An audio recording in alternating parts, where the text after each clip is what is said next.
എങ്ങിട്ടാണ് ഈ വെയിലും കൊണ്ട് പോകണമെന്നില്ല. ഞങ്ങൾ ഹോസ്പിറ്റലിൽ പോകട്ടെ. അപ്പോൾ ഉമ്മച്ചിക്ക് യൂട്രസിൻ്റെ സർജറി കഴിഞ്ഞതുകൊണ്ട് ഇടയ്ക്കിടയ്ക്കൊരു ചെക്കപ്പ് ഉണ്ട്. അപ്പോൾ അതിന് വേണ്ടിയിട്ടാണ് പോകുന്നത്. അപ്പം ഞാനും ഇന്നും ഉമ്മച്ചിയും കൂടിയാണ് പോകുന്നത്. അന്നുവിന് എന്തോ വരാനൊരു മൂഡുണ്ടായിരുന്നില്ല. പിന്നെ ഞാൻ വല്ലാണ്ട് അങ്ങനെ നിർബന്ധിക്കാനും പോയില്ല.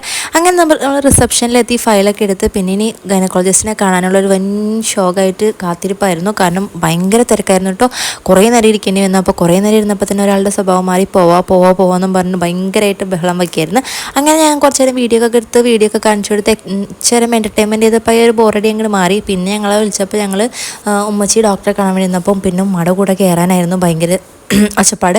അങ്ങനെ ഞങ്ങളെ കയറ്റിയില്ല. കാരണം റീചെക്കപ്പ് ആയതുകൊണ്ട് ഞങ്ങൾ ആവശ്യമില്ലാത്ത തന്നെ ഞങ്ങൾ കയറ്റിയില്ല. അങ്ങനെ ഞങ്ങൾ പിന്നെ മരുന്ന് മേടിക്കാൻ വേണ്ടി വന്നു. അവിടെയും ഭയങ്കര തിരക്കായിരുന്നു കേട്ടോ. രാവിലെ ആയതുകൊണ്ട് അത്യാവശ്യം നല്ല തിരക്കുണ്ടാകും ഹോസ്പിറ്റലിൽ.